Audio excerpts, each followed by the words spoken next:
अगर अयोध्या में जो आपका नगर अध्यक्ष बलात्कार में पकड़ा गया, उसकी जगह भाजपा का कोई होता तो आप सब लोग A to Z ये मांग करते कि नहीं करते कि भाजपा का आदमी पकड़ा गया, भाजपा इसको तुरंत निकाले पार्टी से, है ना? करते, ठीक। लेकिन उस पर आप अड़ गए, बोले ना ये मोहित खान तो कसम से यही रहेगा, यही अध्यक्ष रहेगा नगर का, क्योंकि इससे ज्यादा काबिल और कहां मिलेगा कोई।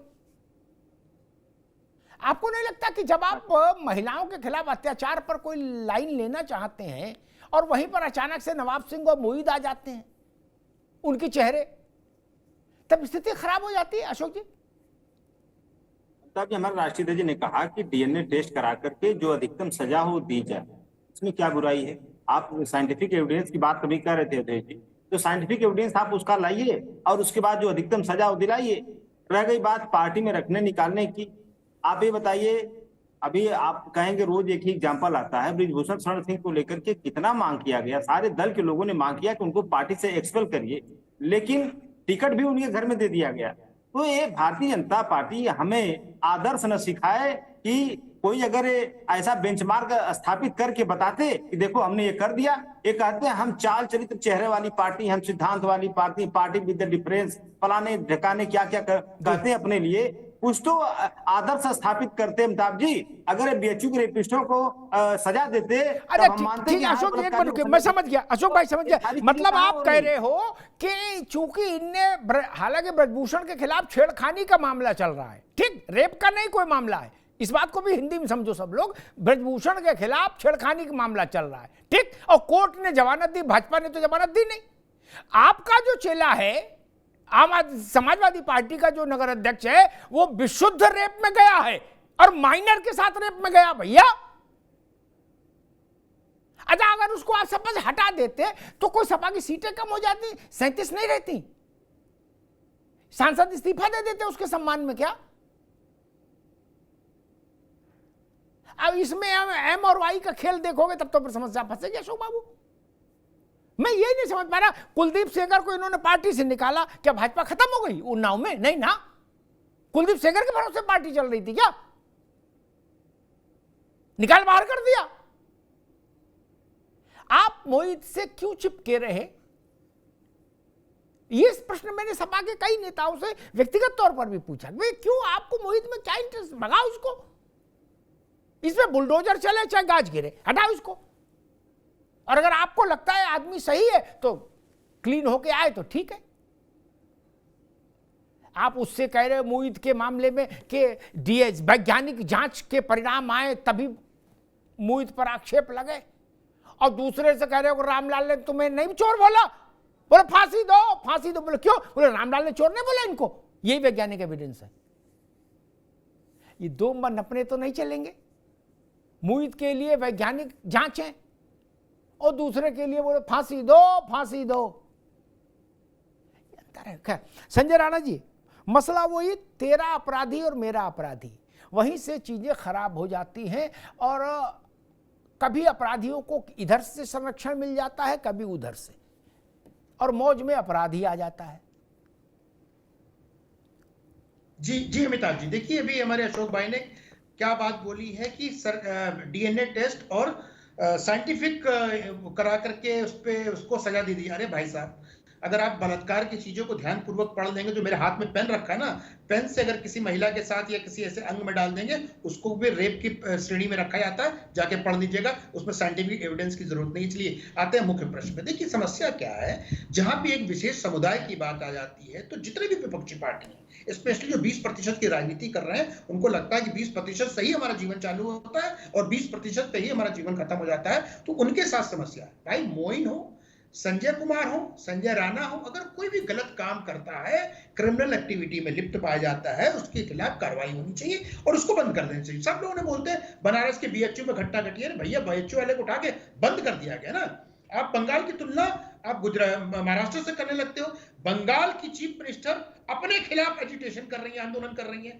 बंगाल की ममता बनर्जी होम मिनिस्टर ममता बनर्जी के खिलाफ आंदोलन कर रही है। ममता बनर्जी हेल्थ मिनिस्टर के साथ आंदोलन कर रही है। भैया ऐसा तो मैंने दुनिया में कहीं नहीं देखा कि खुद ही के खिलाफ आंदोलन कर रहा है। अरे भैया आप होम मिनिस्टर हो, स्वास्थ्य मंत्रालय है और आप चीफ मिनिस्टर हो, आपको कार्रवाई करने से कौन रोक रहा है? अभी बताइए, टीएमसी के लोग उसमें लिप्त नहीं थे, लेकिन किसी भी विपक्षी नहीं बोला। समस्या क्या है कि तुम्हारा रेप मेरा रेप नहीं, समस्या वहां हो गई है। रेप घृणित कार्य है, किसी भी महिला के ऊपर कहीं पे भी हुआ हो, किसी प्रदेश में, बीजेपी हो, विपक्षी हो, जो भी हो, उसके लिए निंदा करनी चाहिए। सबको एक सुर में बोलना चाहिए, क्योंकि रेपिस्ट जो होता है उसकी मानसिकता खराब होती है, उसकी मनोदशा खराब होती है, और इसकी मनोदशा खराब होती है उसके साथ रहना, यानी आप भी मनोवैज्ञानिक रूप से कहीं ना कहीं बीमार हो, तभी ऐसे व्यक्ति का समर्थन कर रहे हो। तो ऐसे व्यक्ति को किसी भी पार्टी में कोई भी जगह नहीं देनी चाहिए, चाहे कुछ भी हो। लेकिन इनके पास अमिताभ जी बहाने ऐसे होते हैं, फलाना ढिकाना ये वो। अरे अपना बताओ, हम तो बार बार पूछते हैं, हम तो टीवी डिबेट में पिछले 3 दिन से पूछ रहे हैं, ये बताओ पीडीएम में आपके दलित नेता कौन है समाजवादी पार्टी में? एक नाम नहीं मिला। एक मुसलमान नेता का नाम बता दीजिए, एक नाम मुझे नहीं मिला। एक अच्छे प्रवक्ता का नाम बता दीजिए जो गैर यादव हो, मुझे एक नाम नहीं मिला।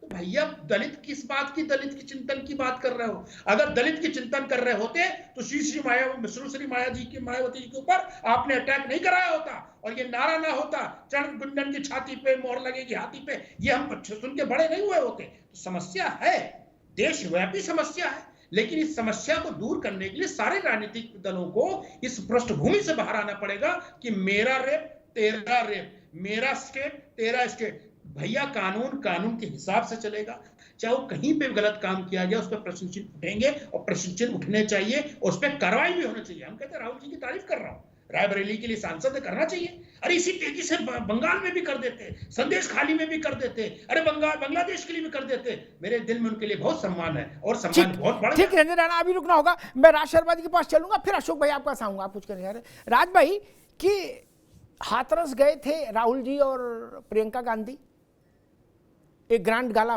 कार्य वो हुआ था एपिसोड, उसको कवरेज भी बहुत मिली थी। हालांकि विपक्ष वाले कहते हैं उनको कवरेज नहीं मिलती, लेकिन कवरेज काफी मिलती, क्योंकि जब वो ये बात बोलते हैं तो भी कवरेज के ही दौरान बोलते हैं ना कि हमको कवरेज नहीं मिल रही, और वो भी लाइव जा रही होती बात। तो खैर वो रायबरेली भी गए, जैसा संजय कह रहे हैं, अच्छी बात है, सांसद की जिम्मेदारी है, लेकिन वो राष्ट्रीय नेता हैं, कांग्रेस के सबसे बड़े चेहरे हैं। वो और प्रियंका जी अगर दोनों लोग साथ साथ बंगाल में कलकत्ता चले जाते, आरजीकर अस्पताल वाली जो घटना घटी उसके विरोध में, और पीड़ित परिवार के आंसू पोंछ लेते जाके, तो मेरे ख्याल से कांग्रेस का चेहरा सुर्खरू हो जाता नहीं, और लोगों को लगता कि हाँ भाई कांग्रेस में बदलाव आया, और गांधी परिवार तो गांधी परिवार है। नहीं, एक बड़ा अवसर चूक गई कांग्रेस, राहुल गांधी और प्रियंका गांधी विशेष तौर पर। लड़की हूं, लड़ सकती हूं।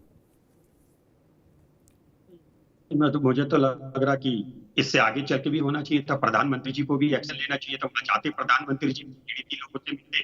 और सबसे बड़ी बात तो एक बात ये कहना चाहता हूँ कि आप ये बताइए कि जब ममता दीदी ने कह दिया भाई अगर नहीं पुलिस करेगी सीबीआई कर देंगे, तो अब सीबीआई इंक्वायरी कर रही। अभी विश्लेषक साहब कह रहे थे कि ममता दीदी वहां पे अनशन कर रही है, एजिटेशन कर रही है, मार्च निकाल रही है।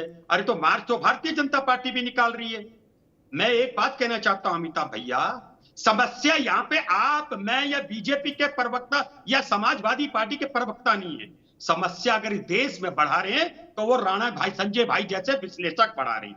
ये बायस होके बातें करते हैं, को गलत संदेश पहुंचाते हैं। मैं आपको बता रहा हूं, मैं हम 5 ही लोगों में हम 4, इस देश के लिए समस्या नहीं है। मैं तो बीजेपी के प्रवक्ता को भी कह रहा हूं कि ये समस्या नहीं है। समस्या है तो ये विश्लेषक हैं, जो विश्लेषक के रूप में एक रूपधारी बनकर और देश को बरगलाने का काम करते हैं। मुझे एक बात का जवाब दीजिए, संजय भैया, आप बताइए, सीबीआई इंक्वायरी कर रही है और उसके लिए जिम्मेवार क्या ये जनता पार्टी करने का ऐलान कहां से लाते हो इतनी विवेक?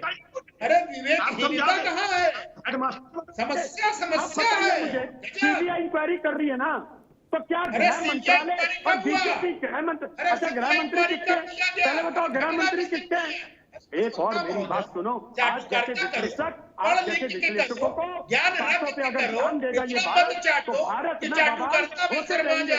मैं आपको बता रहा हूँ, आप जैसे विश्लेषक, आप लोग चंद लालच के लिए, भारतीय जनता पार्टी में पद पाने के लिए आप लोग अनगलत विपक्ष को बदनाम करते हो। आप जीवन में भारतीय जनता पार्टी के प्रवक्ता नहीं बन पाओगे, जीवन में भारतीय जनता पार्टी के टिकट में नहीं लड़ पाओगे, भारतीय जनता पार्टी में कोई पद नहीं मिलेगा। जो आप जो करते हो, भारतीय जनता पार्टी में हमें पद चाहिए नहीं। मैं आपकी तरह रहमो करम में नहीं जीता हूँ। मैं अपना खाता हूँ, अपना पकाता हूँ और अपना कमाता हूँ। मुझे आपकी जरूरत नहीं है। आप जैसे लोग इस देश को बर्बाद करने के लिए लगे हुए हो। कैसे रहते हो आप? विश्लेषण करो भाई, एक पार्टी के माई बाप मत बनो। मैं नहीं कहता कि आप हमारी तरफदारी करो, अरे हमारी कमियों को उजागर करते हो तो सरकार से सवाल पूछो। सरकार से कौन सवाल पूछेगा? कौन पूछेगा सरकार से? आगे विश्लेषक का चोला पहना और बोल गए बीजेपी के लिए। आप लोगों को आने वाले नौनियाल कभी माफ नहीं करेंगे। आपको आने वाले टाइम में आप ही लोगों को खदेड़ा जाएगा, आप लोगों को आपके मोहल्ले से खदेड़ा जाएगा। आप लोग गलत लोग हो, यह समस्या का समाधान नहीं करते। आप समस्या को बढ़ाने वाले आज जैसे विश्लेषक है, आज जैसे विश्लेषक को देश के आने वाले युवा नौजवान कभी करेगा। मैं आपको एक बात बता दे रहा हूँ, सही से गलत मत समझना। आपकी बातों को हर कोई समझता है। आप लोग बीजेपी पद पाने के लिए लालची रस्ते अपनाते हो। शर्म नहीं आती आप लोगों को? शर्म आनी चाहिए आपको कि आप जैसे लोगों ने देश को आगे बढ़ने से रोका हुआ है। ठीक, दोनों मित्रों को रोकूंगा, राज भाई को भी, संजय जी को भी, दोनों मित्रों को रोकूंगा, संजय जी को भी, राज भाई को भी। भैया राज भाई, सबको अभिव्यक्ति की आज़ादी है, सबको अपना मत रखने का अधिकार है। ये बस सुन लो, इस देश में क्या ऐसे हम लोग सब देखते हैं ये सोशल मीडिया, क्या सोशल मीडिया पर ऐसे यूट्यूबर नहीं हैं क्या, जो क्या से क्या रेले पड़े हैं? नहीं, उनको भी कोई नहीं खदेड़ रहा, वो भी कमा खा रहे हैं, मौज ले रहे हैं। नहीं, दूध जलेबी खा रहे हैं। वो दिन में 3 दफे मोदी की सरकार गिरवा देते हैं, दिन में 3 दफे। क्या ये देश उनको भी कह रहा मौज लो जाओ? नहीं, एक बड़े विचारक थे, उन्होंने एक तारीख घोषित कर दी थी कि लिख के रख लो 15 अगस्त से पहले मोदी इस्तीफा दे देंगे। क्या हम 15 अगस्त को उठे, सबसे पहले अपने का टीवी लगाओ, देखे मोदी जी आए कि उनकी जगह दूसरा आ गया, मैं रात में सो गया तो जल्दी पता मोदी जी हैं। उनकी ओर निगाह नहीं गई। कभी उनकी मीटिंग बुलाओ, को बे बुड़बक हो, कैसी बकलोली कर रहे हो? आरएसएस की गुप्त मीटिंग में हो गया फैसला, हटा दिए जाएंगे मोदी, योगी की नौकरी चली जाएगी। ये कौन, ये सब चल रहा है कि नहीं राज भाई? और कोई पूछ ले कहां मीटिंग हुई थी, कौन लोग मीटिंग में थे, तो नहीं पता ना। को बर्दाश्त नहीं करता, मैं देश का प्रोडक्टिव वो हूं। और ठीक राज भाई, एक सुन ले,